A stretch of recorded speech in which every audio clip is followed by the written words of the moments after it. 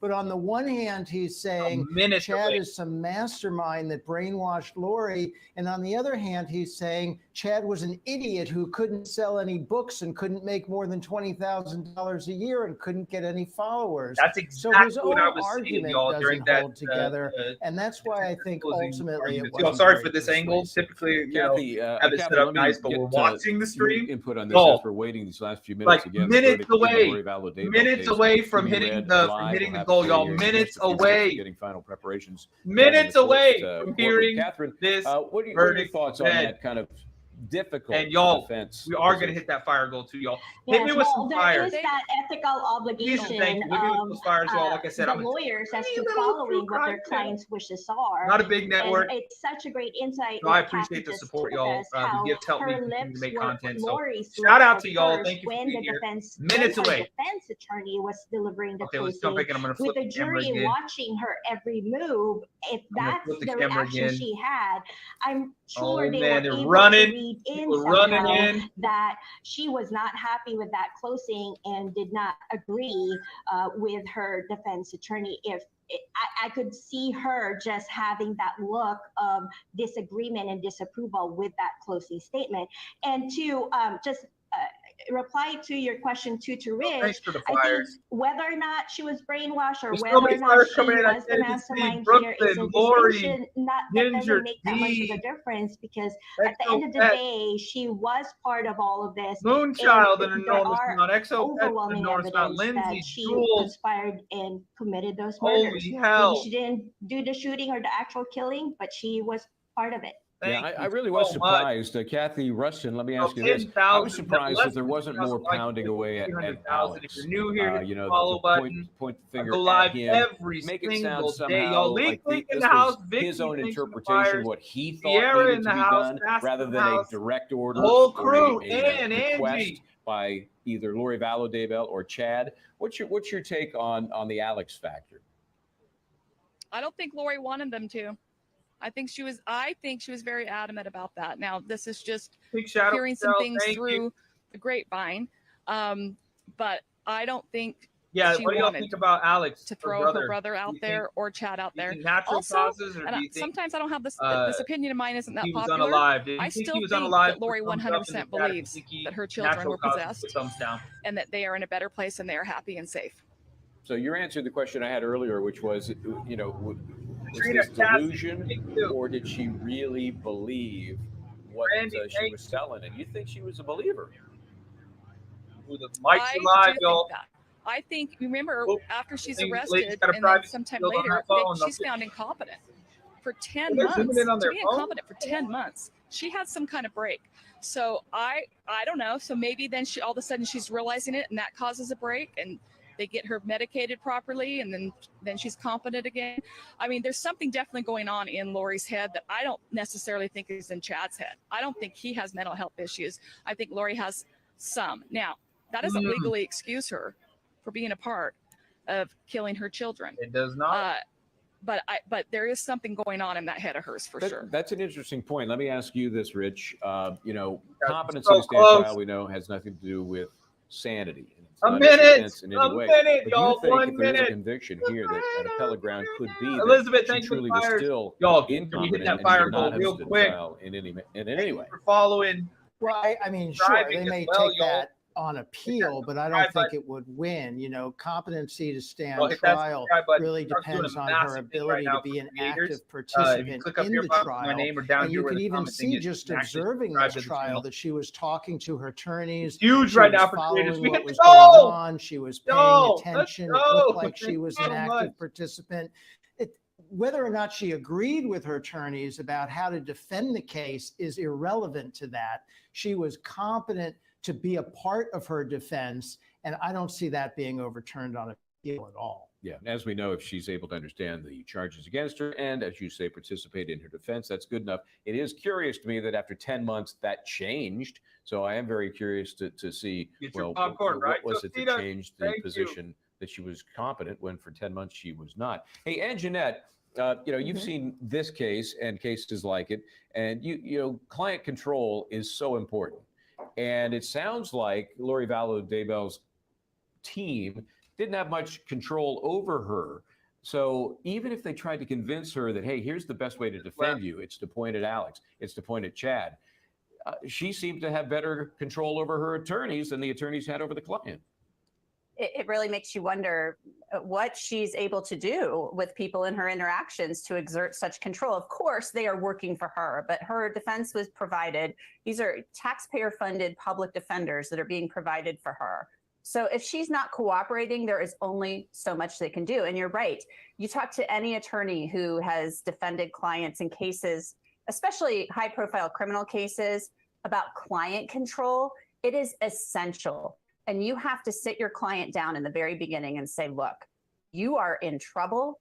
It's very deep trouble, and you have to trust us, and we need to defend you to the best of our ability. And if she's thinking, you know what, I'm not hanging out with you guys, I'm not participating in this, there is only so much a defense attorney can do. Still, though, I'm shocked that there wasn't some effort on their part to call some type of expert in this. And maybe they would have been shredded on cross-examination, but still, it would have been at least something that they could have been put up. Maybe she just said, you know what, I don't really want you guys to do much. But then again, they are obligated. They have ethical, moral, kind of ethical obligations to present a defense for their clients. Yeah. In the absence of, the ultimate exit, hey, we're making a motion to withdraw because we can't deal with this client. They could have done that. And apparently didn't feel it was necessary, and they hung in there and did the best that they could under the circumstances. Let me ask you, Anjanette, depending on the verdict here, what's the impact on Chad's case going forward? What are you hearing about when that might actually happen, if it does? Well, we know from a hearing that was held last week in Chad's case that his trial could happen in June of 2024.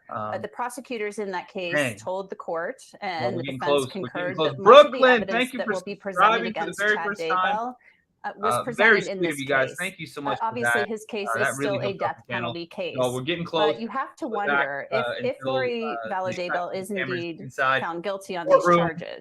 When we get this verdict coming up here very shortly, you have to wonder whether or not he will be willing to plead they got it all to set up, take ready death to off go. the table. It's a very real possibility. I had heard some rumblings about some type of concession or some type of deal that had been offered to Chad, whereby the death penalty would be taken off the table and he would serve essentially the rest of his life and then some in prison.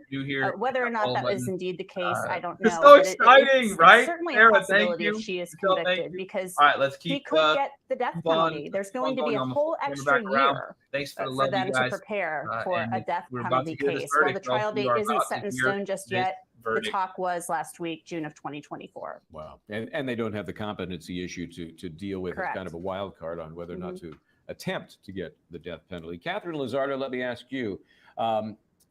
We know that Lori Vallow Daybell did not testify, and sometimes in cases like this, it's a Hail Mary.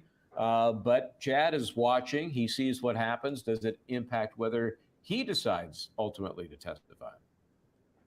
It would, but I think it would behoove him not to, just because, as we talked about earlier, how we've seen defendants in our high-profile cases that we've covered, that those who actually testified, it didn't bode well for them. And with his background and just how much he's supposed to have influence over Lori, it'll be very difficult. And if we have a guilty verdict here, it will be very difficult for him to overcome that on the stand. Now, if he is the charismatic person that Lori and his other followers play him out to be, then maybe he'll use that and try to see if he can charm the jury, which I highly doubt that would happen. So we look at the clock here. Kathy Russin, let me bring you back in here and ask you, what's the deal? My watch says we're about 6 minutes late from having this happen. I know we're still waiting for the stream. What do you got for me there? Have you heard anything? No, I can't hear anything. I'm standing here with you. No, I'm just kidding. He's not going to start the stream until he takes the bench and calls the case in order. It will not be started before that. I know that for sure because he has streamed a lot of these hearings previously before they took the cameras away. And that's what we did. We were literally just like refreshing the stream over and over again. And then it pops up when he decides it pops up. So my guess is he's not quite ready for that yet. But I will tell you that we started with 5 or 6 people. It may have grown to 25. I'm going to say we're at 40 or 50 at this point. Okay. So, and I'm going to say that we may hear a reaction from this crowd, because they all have their phones out and they know that they can see the live stream. Okay. So it'll be very interesting. Okay, let me ask you this question. And you're involved in setting these things up across the country in various jurisdictions. Every judge is different. Every court is different. What was the thinking in this case to provide audio only and on a delayed basis? So what the court spokesperson, we had a meeting with the court spokesperson way before trial ever began, media meeting to talk about this and how it would work. And we asked, why can't we at least bring the audio in live? And he said, because the judge is worried about sidebars or anything else getting picked up. That's the only explanation we got. So did you? So, because it's his own feed and his own audio and it wasn't us, I don't know. Because when we do get the audio at the end of every day, all of those are cut out. So, he'll say, can you approach the bench? And then immediately we're back on the record again. So that is all cut out by the time we get the audio. Boy, I think he's just a little paranoid. Super paranoid. I don't know. Yeah. Did you that's let what him know that I wasn't happy about this? I was very concerned about it. Apparently that didn't. We tried everything. Okay. We even appealed like the day before trial, and then Media Center request to have closing arguments live streamed. He denied that, but I think that was the catalyst to him allowing the verdict, quite frankly. Yeah. Because we wouldn't give up. Well, good for you guys. I mean, it's a morsel, it's a nugget. But it's something, and there will be a real release, I'll put it, when we get to see that live, the culmination of this 5 weeks. Rich Schoenstein is glaring at me, which means he always has a brilliant point to make. So I'm going to let him make that. Rich? I just want one final chance to rant about this no cameras in the courtroom thing. It's absurd. I can't figure out why they wouldn't even show closing arguments. Even if you said, well, we don't want the witnesses to be on camera, they could have live streamed closing arguments. But again, letting cameras in the courtroom, letting everybody see the proceedings, that is a good thing. That increases public acceptance of the court proceedings. That decreases challenges. We see a lot now with people challenging the fairness of court proceedings when there are outcomes they don't like. It's better for those proceedings to be open and subject to the public eye so we can all see them. I don't get it. Michael, can I join in on that rant? Yes, please do. Yeah, I mean, there are so many high-profile cases that we've covered here at Law and Crime, and frankly, that I even covered before I joined this company. And I think that you always, if the camera is in the courtroom, there are measures that can be taken to do this in a way in which the defendant's rights to a fair trial are protected, even with the judge's decision to bar the cameras, which I certainly didn't agree with. I thought he could have barred them for the pretrial hearings, and then once the trial was underway, allowed cameras in then. We saw in the Derek Chauvin trial in Minnesota, if you'll recall, in Minnesota, they don't allow cameras in the courtroom. But for that trial, it was such a big deal, and it was being watched. There was interest around the world in that trial. They took measures where you could only have the camera so close. Only such a wide or tight shot of Derek Chauvin during the trial. And that was a trial that took place in a very politically charged atmosphere in an election year with something horrific that was captured on camera. So there are ways to do these things in which a defendant's rights are protected, and yet there's still a camera in the courtroom. It can be done. Why Judge Boyce felt this was necessary and why he didn't change his mind, I'd really like to know at some point. And even with the audio stream, he could have put that on a delay. Or they could have done something to clip the mic during the sidebar while it was still being transcribed. So I think there were ways in which the public could have had greater access to this case. Yeah, I mean, I think we're getting better at it. It's not like we're having all kinds of technical errors or things are being broadcast that shouldn't be. Oh, not that I don't appreciate what we did get. Anything is close, y'all. Okay, but this is just the most bizarre way to do it I've ever seen. And the fact is, the preliminary hearing was done live. That makes no sense at all to me either. If you're going to do that, why not do the trial?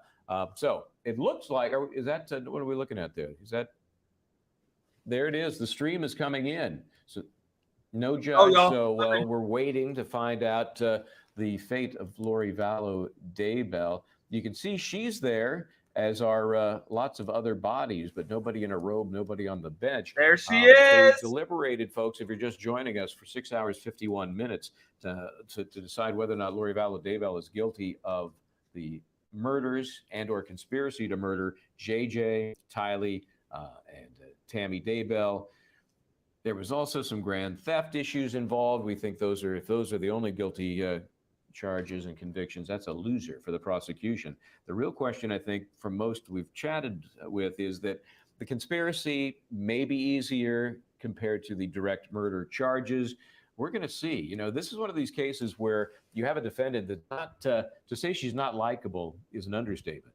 And the jury may find what they need to find to jump over any issue they may have had to get from conspiracy to the actual murder. Rich Schoenstein, would you agree that that factor, it's kind of an intangible that we have that in this case?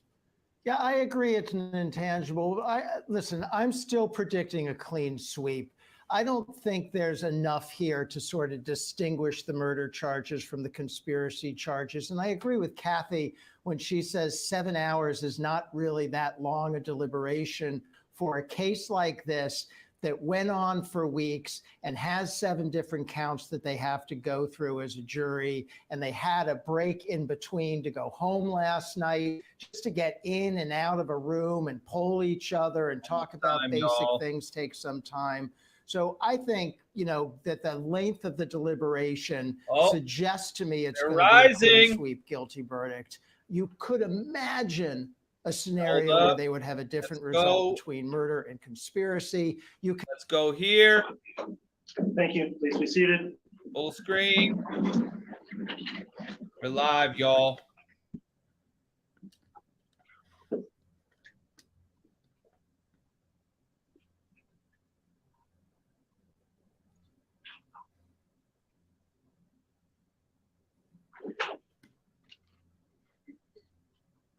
All right, good afternoon, everyone. We are going on the record. Court reporter, are you ready? Yes. All right, thank you. This is case CR 22-21-1624, State of Idaho versus Noreen Vallow. Yes. The matter before the court today is for a verdict in the jury trial that's been conducted over the last several weeks in this case. The court will note on the record, prosecution is here represented by Mr. Wood, Ms. Blake, and Ms. Smith. The defense, Mr. Archibald, Mr. Thomas are present, as well as the defendant who is present. The court's been advised that the jury has reached a verdict at this time. Is the state ready to proceed? Yes, Your Honor. Is the defense ready to proceed? Yes, Your Honor. Very well. Let's have the jurors brought in, please.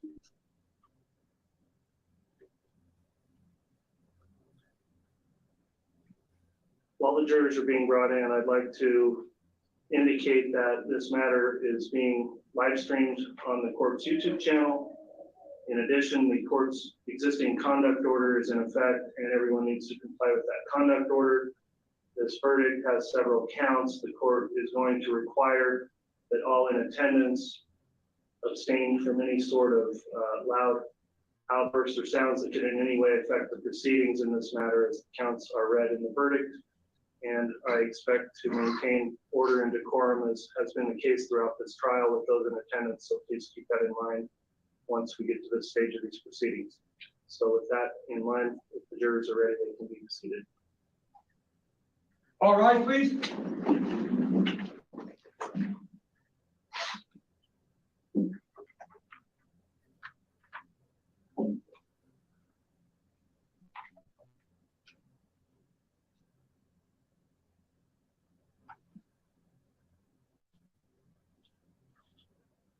Jurors all present, Your Honor.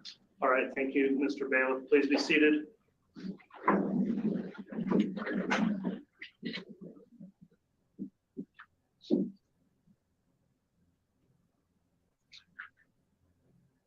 All right, the court will note that we had alternate jurors that were excused upon deliberations. So now the remaining 12 jurors who have deliberated are here and appear to all be properly seated. Will counsel stipulate that the jury is all present and properly seated in the state? Yes, Your Honor. Will the defense will stipulate? Yes, Your Honor. All right, at this time, the court will inquire then from the jury. Has the jury reached a verdict? Yeah. Very well. If you have the verdict form, I'd ask the bailiff bring that over here and we'll have it brought to the clerk to be read.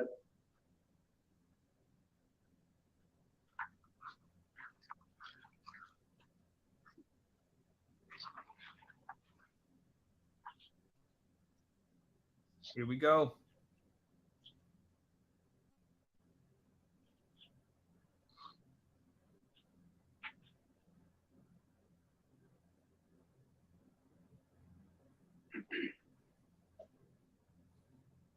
What's going through her head right now, y'all?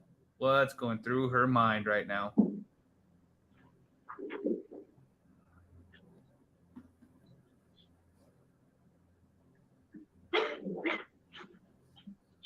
All right, the court has reviewed the verdict form, find that it's been properly completed, signed and dated. So at this time, I'll direct the clerk to please read the verdict into the record.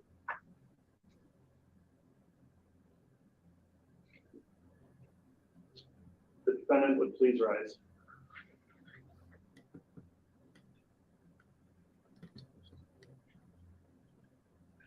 In the District Court of the 7th Judicial District of the State of Idaho, in and for the County of Fremont, State of Idaho plaintiff versus Lori Noreen Vallow, aka Lori Noreen Daybell, defendant, case number CR 22211624.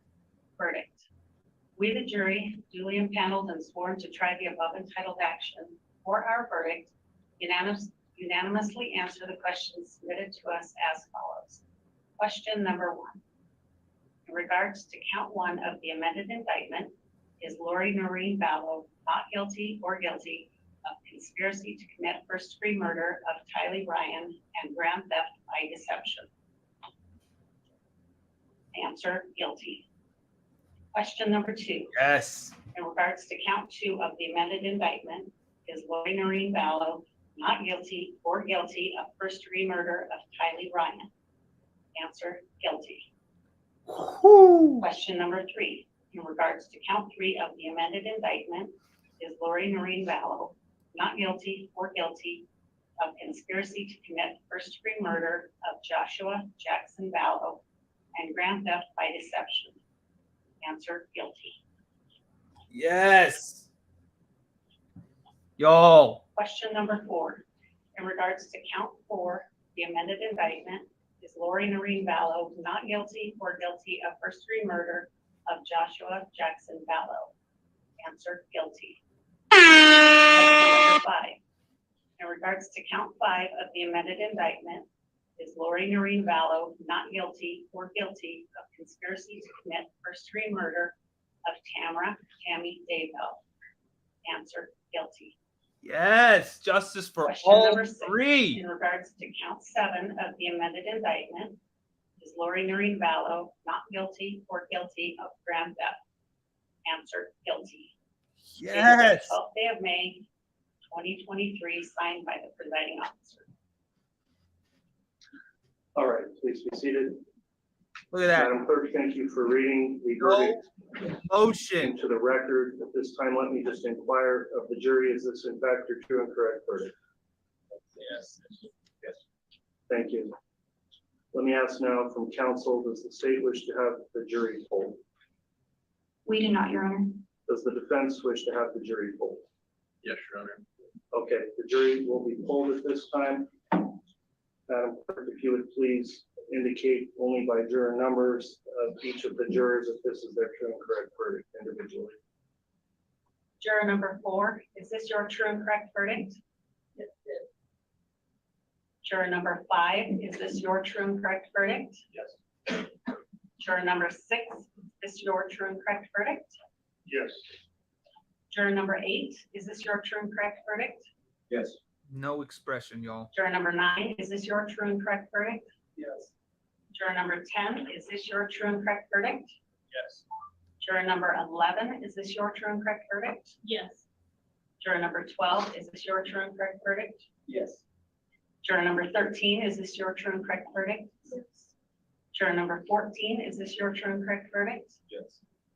Juror number 15, is this your true and correct verdict? Yes. Juror number 16, is this your true and correct verdict? Yes.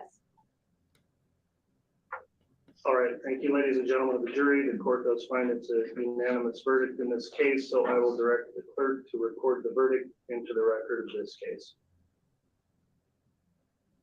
Guilty on all. We'll now have a closing jury instruction for our jurors and also those alternate jurors that are in attendance today.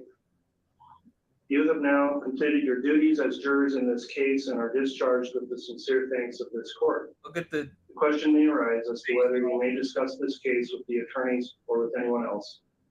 For your guidance, the court instructs you that whether you talk to the attorneys or to anyone else is entirely your own decision.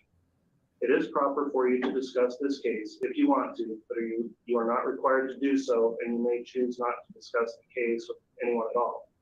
If you choose to talk to someone about the case, you may tell them as much or little as you like about your deliberations or the facts that influenced your decision. If you decide to discuss the case with anyone, you should be careful to respect the privacy and feelings of your fellow jurors. You should limit your comments to your own perceptions and feelings. If anyone persists in discussing the case over your objections or becomes critical of your service either before or after any discussion has begun, please report that to me. This time, then, the court offers its sincere thanks to the jurors. I appreciate your patience and attentiveness throughout this lengthy trial. I also thank you again for upholding your important civic duty as jurors in this case. I'd also like to thank the attorneys who tried this case for your professionalism throughout the proceedings and in the pretrial motions that came before trial. At this time, then, the court will discuss briefly sentencing in this case. In Idaho, pursuant to Title 19, Chapter 25, a report is required to be prepared before sentencing called a pre-sentence investigation report. In a typical case, that report takes at least 2 months to prepare. In a case such as this, it will likely take longer. The court will inquire as to a pre-sentence investigator for the time frame required to prepare the report in this case. months. Upon getting an estimation, then the court will reach out to counsel for determining a date for sentencing.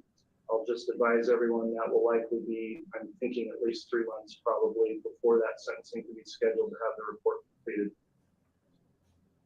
The court will also advise at this time then, upon conclusion of the proceedings, the defendant will be remanded back to custody of the Ada County Sheriff at this time to be transferred to the Fremont County Sheriff for further proceedings in Fremont County for sentencing. The court will also instruct the clerk to collect any of the jurors' notes pursuant to Idaho Criminal Rule 24.1A.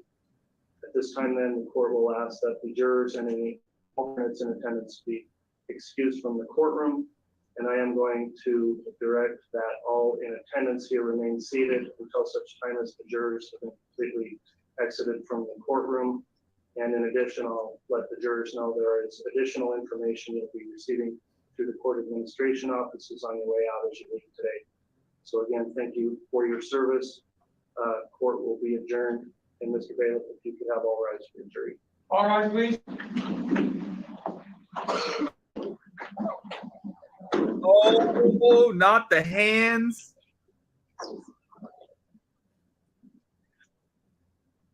Y'all.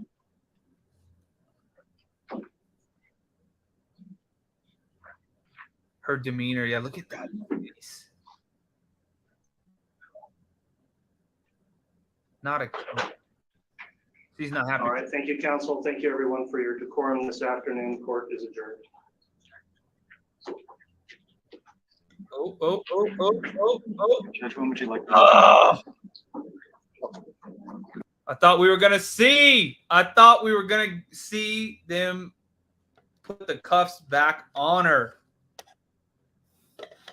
Oh man, y'all! What? And so who sent the fireworks right when they said guilty? Who sent fireworks right?